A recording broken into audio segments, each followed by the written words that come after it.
Welcome to another edition of XFeed. What's up? Okay, so first of all, before we even start like anything here, I have to say the Canadian roads are unsafe. I'm about 5 for 5, maybe 6 for 6 on experiencing almost head-on collisions, massive driving infractions to the point where, like, you know how school buses, they have that thing where it like leans out and it says stop? People blowing past that, exceeding the speed limit to the road on top of going when the stop sign is there. People driving under the influence, in very vividly having to call the cops, all that stuff. Like, it is insane. I think, when the whole talk around AI taking over jobs and doing these things came out, I was like, nah, this is dumb and stupid. But you're like, man, humans suck. People are completely irresponsible. And you know what? Part of me is rooting for the AI. But with that being said, we are a crypto talk show, and we got some crazy things to go over as per usual. Thank you so much for tuning in. We are live over on Abstract. If you want to tune into that, it's just at the Schiller if you are over on the Abstract portal. Okay, Tim Livingston is going out to NFT NYC. They have 350 speakers. We don't even know if like a single NFT community has 350 people left. So we're having 350 people out there talking at this event. Now, this is a multiple day thing. I get it. Except for the fact that these things are going up in price to $600 for tickets. Now, I've been to them before. It's not bad. But again, a lot of the information for these things you can get online. Seeing these people talk, I think it's good for like networking events and if things are on the side. But I don't know. Maybe if you're a brand new person trying to learn, it could be all right. But 350 speakers already for NFT NYC. That is nuts. And Bitcoin, if you haven't seen today, is absolutely ripping. Justin Metaplanet announces to raise $5.4 billion to buy more Bitcoin. Targets to hold over 210,000 Bitcoin by 2027. Looking on over at the price chart. Again, if you didn't know, not too shabby. I don't actually know what the all-time high is. If we go back and we look, well, actually, I guess if we just go to all, it's like right around here. 1 month, we see, yeah. So it's like 111. 111-ish is all time, and that's when you can post out your tweets and be an Omega bull on all of this jazz. X and Polymarket working together, joining forces as the official prediction market. Now, this isn't like that odd, because of the fact that obviously there's a lot of like breaking news that happens immediately on X. I feel like it's the leading platform for that. But have you ever gone and actually looked at Polymarket? Because if you haven't, it is kind of crazy and almost is like, hey, you know what? Like this is kind of neat. Now, I don't necessarily want to throw money at it, but I mean, the NBA champion, do you think that it's going to be the Oklahoma City Thunder, or do you think it's going to be the Indiana Pacers? You can bet yes. You can also bet no on there. And it goes down to other things, whether it be political, whether it be different sports leagues entirely. And you can just go down the list. And this isn't like the only platform that does it, but it's definitely one of the leading, or I should say the leading one for that. And it was funny because I came across this as well, where it's Clutch Markets, which is the, I guess, variant of it on ApeChain. We parlay the Polymarket bets because we compound winning on ApeChain. So we'll see the derivatives and stuff that come out of it. But, on the topic around crypto and these markets and building and AI and everything else that we're talking about, we almost forget to a point that a lot of things that get created, like Polymarket as an example, what could be the side, I don't know if side hustles is the right verbiage for this, but the things that branch off from that, the things that get created, right? Because I mean, theoretically, we could do live streams, right? Of all these prediction markets, go over stuff, trying to do research, doing that live. Well, there you got one person that's doing content. Bam, we got another thing here where they're taking what that site does and offering it on a different platform. And that's just like a single reference. There's going to be a whole bunch of things that transpire from all the creations here in Web3 land.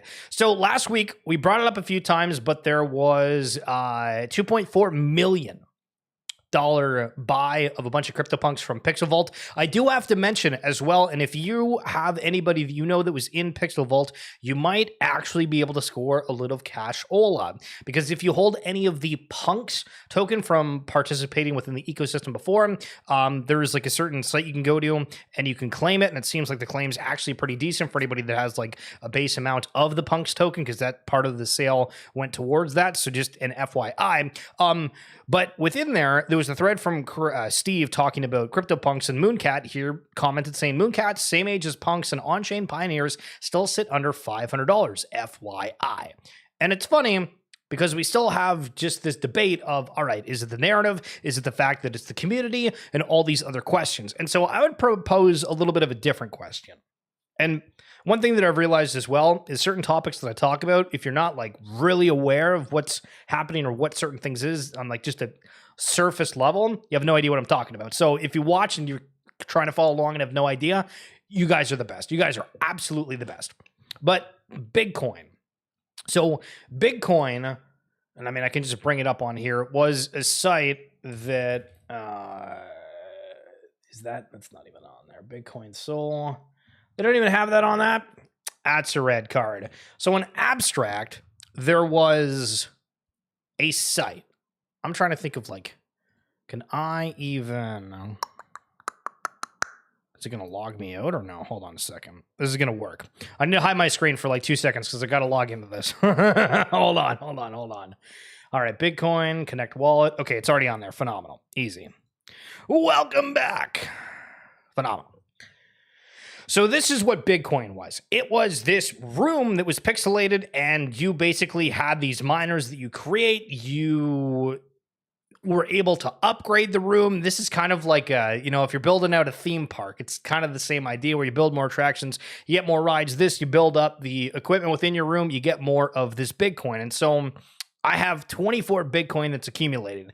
At one point, Bitcoin was going for an unbelievably large amount of money, and people were printing beyond thousands a day, posting about it. And it was the absolute talk of the town. Obviously, it wasn't very sustainable. They just tried to do a contract migration of some sort, and that ended up failing, but they're trying to pivot around that and refix it.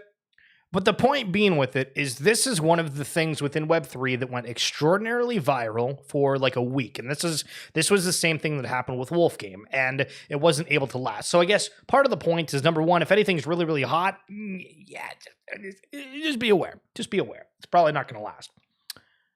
But that said, my argument is that whales stopped having fun. The people that were involved stopped having fun. There was this huge social element at a point, and then it went away because it wasn't the hot thing anymore. Now, I don't think that we can say like, oh, it's only like price action, because even when it came down, people were still performing great. It was the talk of the town. It was kind of cool. People were wanting to buy more and more expensive machines, because like if you go here and you click upgrade, you have to pay like 70 big to upgrade the room to be able to get more. I'm like way further behind, and I had like a basic thing for these miners. You want to get up to the most expensive thing, you got to spend 6,000 big tokens, which is insane. But again, this was something that came out that everybody loved. And I feel that people keep finding things that they love, and then it feels like things just fall short for one reason or another. And I don't know how that ends up getting fixed. Node monkeys. Let's talk about this. I realize part of the stream is going to come across a little negative, but again, we're just, we're highlighting parts of the market that have just been massively underperforming. So you say, all right, are we still waiting for like the bull market aspect for some of these alts, for some of these NFTs? Is it these things are completely gone because it was a one-time thing? These are the questions that goes back to the historical reference that we mentioned a minute ago with that CryptoPunk sale, and people put them on a pedestal, but then you have the Mooncats that they're talking about. I'm like, all right, how do you compare? So node monkeys, what the hell is a node monkey? It's this.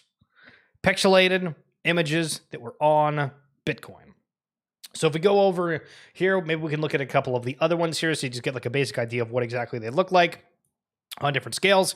And again, these were costing, I want to say, more than like a Bitcoin at a time, which is kind of insane. But unique collectibles stored on the Bitcoin blockchain, first ordinal is 10K. And you can see that the further you scroll, the worse it gets type of deal. But I mean, we were all up here. Things go crazy, and then it just falls flat. And this is a continuing pattern with almost everything that finds footing at some sort. And again, like, why the heck does it happen? So then, Dashdown Wizard says, name one NFT project that's the biggest disappointment yet. And Kaiju Kings. So Kaiju Kings was one that was offering tokens. It was another pixelated collection. What the heck happened? Memeland. Founders talked an extraordinarily big game. Seems like people are just wanting to sell out there. Carl's saying too many. Probably not wrong. I have no idea what the hell Chubby's is. And then it's true, the tweet did do well. But then I came across this one. So Galactic Apes. This was one of the strangest things that I've seen within Web3. This was a collection that came out instantly performed beyond your wildest dreams. For what reason? I have no idea. But then it like immediately died because the founder was like, oh, I'm done, I'm out.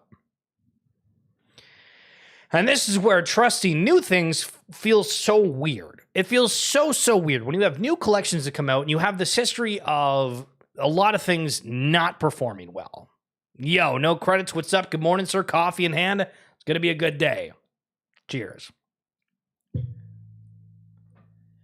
And sometimes it just needs a little bit of time to marinate.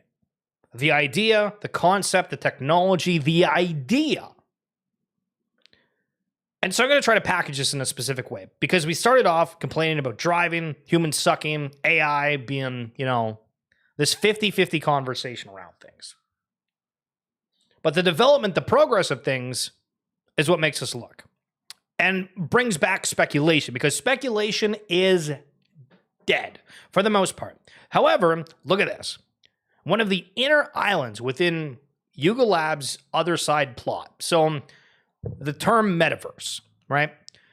Supposed to be this interoperable mega experience where potentially no credits could have a job within the metaverse. I could have a job in the metaverse. Is it about content creation?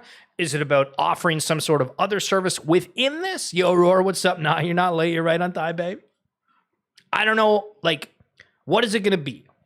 And so other side, we've seen all these iterations, and if the inner island where everybody explores ends up being this hot place, just like a mall, but within this digital world, somebody went out and spent 12.96 ETH, which is like a lot, right? If we do 12.96 times, what's ETH at? 2,800-ish?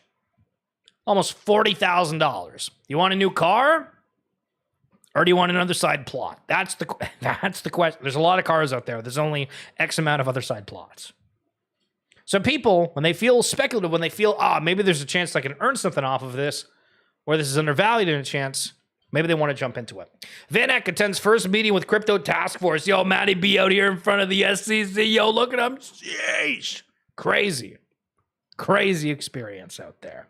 And again, we've been doing stuff with Segment. Very cool to hear that they're out there talking with them. And one thing I've also noticed as well is other teams are starting to come out and say, hey, we're talking to the SEC or doing this and that. I think Luca came out and said that, or the Pudgy Penguins team. It's interesting. There's a lot more conversations around the SEC, and it's not in a negative light. But outside the SEC, what a time. Imagine if he was there when Gary Gensler. Imagine just walking in. I feel like you want to go to the SEC just to see Gary Gensler. I know he's not there anymore, but it's like that, the status symbol, the celebrity, if you will. A lot of people don't like him, but I still think that it'd be crazy to see him out there. I think those NFTs selling for this prices are the collection owners buying their NFTs to make believe people are buying. Okay, so I would say that there absolutely is that out there. I don't know if that one in particular that we just highlighted is. Traditionally, if I was going to pick a very specific thing, what happens is after mints, and to be fair, I thought this was happening with Good Vibes Club, but it seems it's a lot more organic because on the first or second week, there was that sale for 42 ETH when the collection floor was 0.3. And you're like, listen, I can respect going out and buying a one of a collection you really like, but to go 75x the floor in week 2 just seems a little bonkers to me. But we've seen obviously Good Vibes Club. It's matched, right? It's matched. But we've seen other collections out there where, and again, this wasn't even the collections themselves, where World of Women, Logan Paul went out and bought one of the most expensive night goddesses, also did one for Oni Force. We saw Lazy Lions do that exact same thing, but Lazy Lions was definitely one that I was I don't know, something feels a little bit fishy around there. And then, Gutter Cat Gang, all of a sudden, that collection back in the day, they were having around, whatever respectable, and all of a sudden, Gutter Cat Gangs are going for 10 ETH a pop. Show how crazy the market was. But that also happened with Cool Cats. There's a lot of stuff that doesn't make a whole lot of sense. Is it actually malicious of sorts, or is it people just, you and I believing, hey, this could be something? And that's the idea with this, right? Is people believe and they go on here, they read all this stuff, they follow the founders, they see all the news, you potentially tune in the stream all the time because we're like, hey, you know what? We think the world is in a weird spot. Things are crumbling. There's going to be a way bigger emphasis on doing everything digitally. and it's going to be on the blockchain. So we're here and we're trying to learn. So salute to you. Brian Armstrong from Coinbase. Account freezing has been a major issue at Coinbase for longer than is acceptable. Agree. We've talked about it a lot. Agree. I can list a bunch of the underlying reasons why it got so bad in the first place, but what's more important is that we've made it to be a priority fix, W. And we've been making good progress. Shout out to Dor Van Lee and the whole team working on this. The issue has been reduced by 82% so far, with more improvements coming. We'll keep you updated as further improvements roll out, but if your account is still restricted and for sanctioned or illegal activity, please DM Coinbase support. You know, one of like the worst, yo, JR, what's going on? One moon, need to find a greater fool ASAP. Yo, that's going to be a red card, brother. Can you imagine being like support staff? Like, I don't care who, right? Like, we don't need to get into specifics, but being support for like anything within Web3, listen, that it's got to be one of like the most ridiculously hard jobs ever. Because like, not only do you have to like deal with all the people, which is probably a red flag to begin with, but the fact that you probably can't solve their issue, right? Because then it's got to go through maybe the legal department, then maybe it's got to go through all these transactions and the people that check everything. And it's got like, I feel like the processes for anything to do with like technology is awful. And then on top of it, like the tech just like straight up breaking or being like, hey, we have this info and then we got to hand it over to the dev. And the dev's like, hey, I'm already busy with this. And they're like, well, screw you. We got to do this. And they're like, no, F you. And then basically it's Royal Rumble. I'm telling you, we could do like a crypto fight night and it would be a hit. Am I still stupid for calling this a scam at 200 mil market cap 3 months ago? Do you remember this? A little guy out there, Dave Portnoy, right, from Barstool, was out on the timeline just bragging about these meme coins. Launched like 3 of them. This is why I don't touch meme coins. I shouldn't say like a lot because I feel that's disingenuous, but I've had like a decent amount of people who are like, yo, you should launch like a meme coin or whatever. I'm like, one, who the hell would buy that? First of all, nobody. True. Second of all, how many times it's failed to begin with? Like, we'll get NFTs and they're horrible, right? And then, if something doesn't go well or like a founder's kind of like shat on for certain reasons of, oh, you didn't do this, it's really hard. It's really hard to go back and be like, hey, you know what? I'm going to do this new thing and I'm going to get it correct now. You kind of have to like fix the problem child before. But for these meme coins, this same dev does 500 of them and it's like, you know what? That's fine. Let's go again. No problem. I mean, this is an example, right? Dave Portnoy did like 3 of them. And it was like, it's hot for a minute. It's all about the narratives. I just feel it's stupid. So I do think, similar to Johnny here, that we're going to see some interesting happenings, and it's going to be around stuff that kind of matters. I'm not really a big fan of memes, but they're throwing it in there. This is probably clickbait, but let's read it. The next 6 months will be some of the most fun and euphoric times we will have felt in crypto since 2021. More so by the end of the summer. Summer always slow in the markets. I have 100% confidence in late Q3 and Q4 will be ridiculously bullish. AI, meme coins, gaming, RWA, all will have their day in the sun. Lock in. So part of it's like, all right, the whole market's probably going to get like an uptick of some sort. Bitcoin is clearly leading that, right? That's not tricking nobody in that regard. But what I think will be sort of interesting to see is what happens to the average person. Because we still have the speculation around the industry massively. However, we also have like a lot of things that are pretty good. Like, I mean, in Canada, we had Robinhood buy one of like the biggest exchange conglomerates in Canada, right? And so that adds a little bit of a surety within things. But then also, I mean, the whole thing with within the States and their political fighting right now of, yeah, you got to cut the deficits. Why are we spending so much? Everyone is just going to print. So then if everybody's realizing, hey, inflate, like, one of the biggest upticks in 2025, I would say, is the complaints around how expensive things are, but more specifically food. Like people that go out and eat, I'm seeing complaints on the daily from people that like I know in person, from people online that I have no idea who they all are, but living across the world. And they're like, you go out for lunch, $20, no matter where you are doing anything is expensive. You got 4 people, you go for dinner, you're spending over $100 no matter what. Even if you're just getting straight up water, it's insanely costly. And then they're like, oh, this is about money. How do you beat inflation? And then this all comes back around, and what happens to the money system around the globe? These are questions we have to ask. And I think it's weird. And I think a lot of people aren't going to be prepared for exactly like the craziness that does happen. But I think we're already seeing a lot of odd things happen this year, and it's going to get crazier. Okay, so Vibes. They made an announcement, actually, I should say earlier today, because there's so much stuff to go over. Maybe if we got, how many people are here right now? Listen, if we got a couple of you, I'll bring up some more posts to go over because I didn't want to go too crazy, but we do have a lot if we do want to go over. So, Orange Cap Games, the creator of Vibes TCG, which is this trading card game that is based off of Pudgy Penguin IP, essentially. Right? We're excited to share that OCAP Games has raised a $3.5 million seed round led by 1KX Network and Yuga Labs, creators of Bored Ape Yacht Club. This capital helps us bring to life while growing the Vibes TCG and Moonbird's products and ecosystem. RDL, great morning to you too. Get it good, great. My man. Okay. So this is super strange to begin with, and I don't mean that like necessarily in a bad way, but we know that there was the deal between Orange Cap Games to acquire Moonbirds that was owned by Yuga Labs, to then hear that they were investing in Orange Cap Games. Did they just give them the IP and was like, hey, if you do anything with this, we'll take a cut of it? Is that basically like what this looks like, or am I crazy? Or is it straight up just cashola? But with all that being said, there was a conversation where Spencer was on with the Rug Radio team, and so I'm just going to play about 60 seconds with this. I do have my own interview with Spencer, but this is kind of a good, like, just quick 60-second. But tell us a little more about like what you guys do at OCAP, and then we'll get into the Moonbirds talk. Yeah, OCAP Games is my company.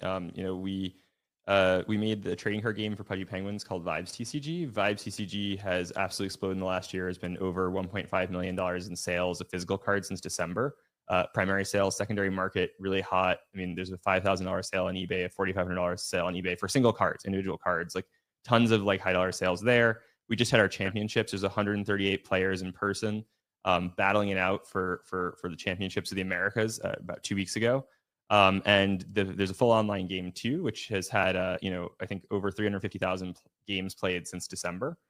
We've also partnered with eBay, CGC, Star City Games, even Van Eck to do co-branded promo cards and activation. Yeah, the Van Eck card, super, super cool. So on this topic, and I'm probably going to bring up more tweets here, and we'll go for a little bit longer. And Roar, I'll get to you in just a second, except we are over on Abstract. Yo, Clint, what's up? I appreciate that. Thank you. I hope you're still sticking around and having a phenomenal day. Like, we've talked a lot, right? And I try not to be like overtly negative, but we're just like explaining the news, the things that go bad, that go poorly, looking at history and whatnot. But we have all these things of like, man, that like sucks, or that didn't go well. And then you have this, right? Which is taking the Pudgy Penguin brand and making a card game. Now, I don't think you can instantly say, well, that's going to be a success, right? Like, I think you take anything. If Bored Apes do a card game, is that going to be an instant success? Maybe, maybe not. Azuki, same thing. However, they did sell out Azuki for their credit, but Spencer's doing a lot, having a lot of partnerships, and this stuff is kind of cool. And it's like, man, if only we had more of these kind of conversations where it's like, listen, things are going well. We're starting small. We're having genuine revenue. We're doing all this stuff. Like, man, the whole space, I feel like would just feel so much better. And my face doesn't even show on here. That's going to be an absolute red card. Oh, my goodness. I was going to put that on and then flip over and bring up some tweets, but I'm going to have to switch to the other screen in a second. Roar, I know the answer to that problem of spending a huge amount of money on anything, groceries, hanging out, eating out. It is the same problem as projects now, but from government. The government of the entire world has been selling NFTs for us this whole time, and they don't deliver. Yeah. So if there's no utility, we always spend more than we earn. Yo. Hell yeah, Rory. We always got to find a scapegoat on this stuff. I love it. W. That's phenomenal. Okay, I'm going to still stay here. It's going to go to the Be Right Back screen, but I'm going to go back and bring up a bunch of other tweets here. Because on the weekend, you'd be surprised how many things actually happen. So this is your opportunity. If you end up opening a different sidebar to go and look, the question for you as well is, are you on mobile? Are you on PC? What is the platform in which you are on? Also, I've been seeing some pre-releases from the Magic and Final Fantasy, and I'm jealous. I think that stuff cool. I used to play a lot on those different nights for those pre-releases, and then I haven't really gotten to do that in a moment. Somebody was out there saying it's clear Abstract Chain needs more standout IP beyond Pudgy Penguins. I kind of agree. I mean, I don't even know if you look at Ape Chain or any of these other ones out there, but it doesn't feel like there's a lot of new stuff that's been able to properly get the attention in which it deserves. Oh, and then the big Toshi thing. Do we bring up that? Oh, also in Canada, this was crazy. So they had like the Arrive Can app back like when COVID was taking over the world. And apparently it was like 2 people that ran the entire thing. And it cost $65 million. And now they're like barred from working in Canada for 7 years or getting any government contracts. Just an absolute red card in that fashion. Oh my goodness. People. Apparently Australia is now doing unrealized capital gains. That's going to be tough. That's a red card for the government over there. True. Solana Mobile. We had a driver playing on his phone and the driver crash. Holy smoke. See, this is the problem is why you always got to bring up all this stuff ahead of time. Oh, yeah. Okay, so we're going to talk a little bit about crypto tax lossing, or at least maybe not crypto tax lossing, but NFT tax lossing would be the correct terminology. We got Fred Kroger here, absolutely shellacking people as well. We got another big stablecoin. Okay, so we got about 8 stories here. Am I doing well and entertaining going in between? We got the FIFA story that we can bring up. Hash mask was on OpenSea. Do you know what a hash mask is? Do people even care about hash masks anymore? That is a question. OKX doing care packages. Oh, you know what? That's actually kind of cool. I'm gonna bring that one up because I like that one. I'm loving it. Okay, cool. Let's go with this and we'll go from there. Yo, Trader Pops. What's going on, brother? All right. Look at this. So the NBA Finals, right? Could you tell that it was powered by YouTube? Could you tell that it was powered by YouTube TV? Could you tell that it was powered by YouTube TV? Now, these advertisements, that's going to be a red card. Unreal. You're watching this stuff, and they're just advertising. They're trying to subliminally make it. Even I pay for YouTube Premium because I use YouTube a fair amount. It's $14 a month or whatever. I don't really look at those ads and be like, yeah, I'm going to go ahead and buy YouTube. I mean, I already have it, right? So maybe I'm not the target demographic. But just in, Ripple partners with Web3 Salon. Never heard of it. To support Japan's digital asset startup ecosystem, offering up to $200,000 in grant funding per project for early stage building on XRP Ledger. Okay. So this is the reference that I've been trying to make over the past couple of days. Let's say Trader Pops, Roar, RDL, No Credits, JR, and myself get together and we're going to build something. And what we're going to make is maybe not a hit, right? Like I'm seeing in the future, maybe it's not the world's biggest hit, but it's, it gets users and it's solid. So collectively, we've created this idea. We built this app. We have the team. We're ready to rock and roll. We bought an office somewhere. And now all we have to do is pick what chain do we want to launch on. Do we want to do stuff traditionally here on ETH? Do we want to do Solana? Do we want to do something like ApeChain or Abstract? Do we want to go to the XRP Ledger? Well, if we compare and contrast all these guys are potentially offering up to $200,000. What are these other chains going to offer?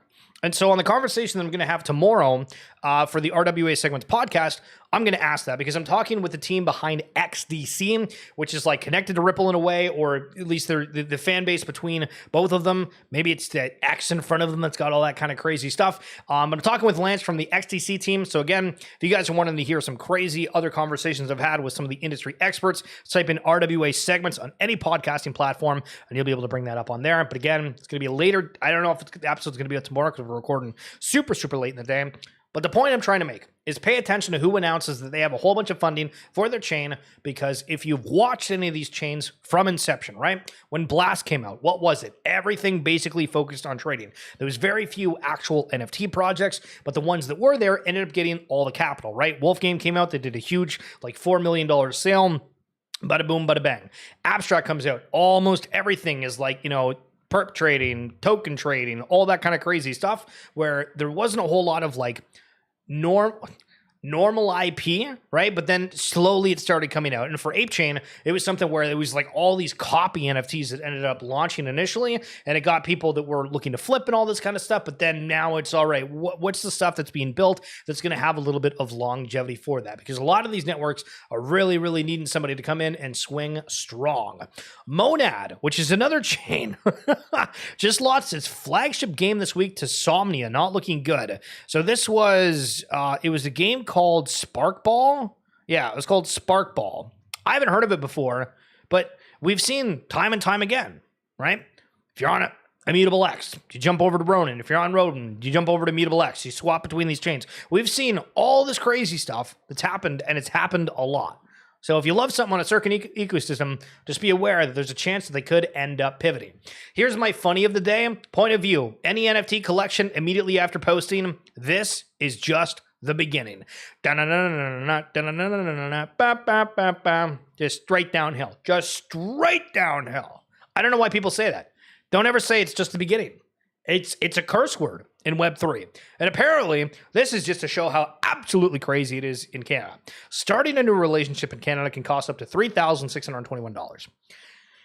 Listen, dinners are expensive, activities are expensive. Oh my goodness. I don't know how accurate that is because I'm trying to think like 3,000. Like, I mean, that would be like what? Like the average person, like how many dates do you go on to have to spend $3,621? Like if you're actually doing that math, if you say like $50 a date, break it down, like we're talking like multiple years. So I don't know if that's accurate, but it's still a funny stat to look at. It's because they don't deliver. The moment they have a plan to deliver and forget greed, it will be a success. Well, I mean, there's also like problems of just like having the right developers or the people that can do something. Because, you know, speaking of the greed aspect, if we're going to go like on that, there's a lot of people that have massive and desirable skill sets within Web3. The problem is that you kind of get into something and you're like, hey, this is either what I think that I want to do forever. This is something that I think it end up finding traction. This is something that I like to work on, just flat out, right? And I'm speaking as a broad sense of like, just pretend that I'm the dev, right? But then something else comes along. Maybe it's more viral. Maybe you can move your career forward. Maybe you can do all this. And then all of a sudden, all the work you've done on this, you know, the ins and outs of whatever ecosystem that you're working on before, and then you're going over there. Now, again, that's kind of like a human issue to begin with, right? But a lot of these teams trust in certain individuals. And, you know, there's a lot of people that are great out there, but there's also a lot of, not the greatest. Okay, so let's talk about this for uno momento, por favor. Harvest.art. This is a platform that you're able to go onto, and if you're wanting to tax loss harvest NFTs, it's probably the best one for it because it actually like purchases the NFTs from you. And if you have a collection that's like just straight up won't ever sell, and you don't have a friend that's like, hey, I want to spend the gas fees to buy that per se, this is a platform you can use. However, I do want to give you a little bit of a warning. It's like $25 a transaction to do that. And, you know, if you're doing tax lossing on like 2021 NFTs, you might have paid thousands for these collections. And it goes like based off of collection. It's not based on amount. But it's going to cost you $25. So if you got like 10 different collections you want to do, just realize you're going to end up paying like $200, $300 for it. But a great platform otherwise. So just a little bit of a notice for you on that one. Fred Kroger, the notable Bitcoin bull, says this: had a dinner party last night and tried to orange pill a few people again, talking about getting them on Bitcoin. One of them I had tried a few years ago at $30,000, and he got stuck on the Bitcoin concept of, in quotes, I understand stocks, I just don't understand Bitcoin. Another one, highly intelligent, focused on the fact that, in quotes, Bitcoin has failed as a means of exchange. A third one suggested that, in quotes, gold had scarcity going for it and seemed unconvinced when I suggested Bitcoin was more scarce. People construct the narratives around their gut feelings. You either see it or you don't. And this is why I don't care. I don't mention this stuff to anybody anymore in person. Like, everybody's got whatever their perspective is on this point. And maybe, you know what? Maybe they've gotten fed somebody that had like a really terrible experience with something. Maybe they had people that are just like, no, this is all bad. Like, everybody's got different upbringings. And I think like one of my big things is like the perspective. I think in 2025, one thing that I would say like personally aware of is people's perspective. So like, I don't care if I like something and you absolutely hate it, I'm not going to make a big deal about it, right? Like you'll see on the timeline, somebody say, oh, this team's like bad or this player's bad. And then somebody's like, I'm going to spend the next 20 minutes typing at you, telling you why you're wrong. Like, who cares? They already have their decision. Their mind made up. It's probably not worth the effort. True. Just in, $1.5 trillion Deutsche Bank considers issuing its own crypto stablecoin. Well, what have we been talking about for the last week? That the new narrative is everybody wants to launch their own stablecoin. And this also kind of connects to the concept that a lot of people, I think, would agree on, is that if you had have a big enough IP that you will just flat out build your own chain. Now, I don't know Disney's connection with Flow. I'm going to be totally honest, but we obviously know that like Disney Pinnacle is on Flow. And you would think, all right, well, Disney's big enough. Why wouldn't they just do their own chain? Well, they were connected to Dragon Chain before and failed at that. So maybe there's like a lesson learned of like, hey, if somebody's already got something, well, we'll just go with them instead of like trying to do our own thing and it going stupidly poorly, because it's also like the speed of adoption. How fast can you end up making your own chain and everything else under the sun versus joining somebody that's already got that? And then you just need the assets to consider everything else. I don't know. Also, people keep saying like Pokemon is going to do their own chain. Maybe, but we'll see. Insight, FIFA launches its own blockchain. Good timing on that one. Using Avalanche subnets to power NFTs, games, and tokenized fan experiences, giving it more control, better scale, and easier wallet access. So, some cases, they're going to try to do their own thing. Now, on this note, we also have heard that Mythical Games, which is a different subsidiary company within the Web3 blockchain space, is doing a FIFA Rivals game. So keep that in mind, that the name can be used on a multitude of different platforms, but which one are they going to focus on the most in terms of highlighting? And OKX, as an example here, they got a McLaren shirt, they got a Manchester City from the English Premier League, just a hat. I think this stuff's kind of cool. We have these connections for certain teams. I don't know. Just thought I would share that. Kind of neat. All right, but that's going to be it for this edition of XFeed. True. So I hope you guys had a phenomenal day. If you're not following on X, that's the handle. Otherwise, we're like the Schiller on YouTube. Trying to check over on Abstract here. Clint Steelwood, no idea if you're still here, but thank you for coming on through earlier. Roar, this is the start of something big. When big brands start doing their own, they want to take over, and that's good because they have names and they will need to deliver. It could be something. I mean, we've also seen big names fail and do basically nothing, right? Like we've seen the likes of Pepsi come on and try to do something cool, and then basically nothing. Coca-Cola came in and they had like officially licensed vending machines that were digitized, and then nothing happened. So we have the arguments of we want bigger players, but also the arguments of, well, it seems like smaller teams end up doing more if they're just provided with a name, but yet to be seen. Roar, Trader Pops, RDL, no credits, JR. Thank you so much for coming on through. Appreciate you guys chatting it up during this. Hope you guys have a phenomenal rest of your day. And if you are watching and happen to not be here live, well, hell yeah. Hope you're having a good time watching wherever you are. I'll see you guys tomorrow. Enjoy your week. We'll talk soon. Goodbye forever.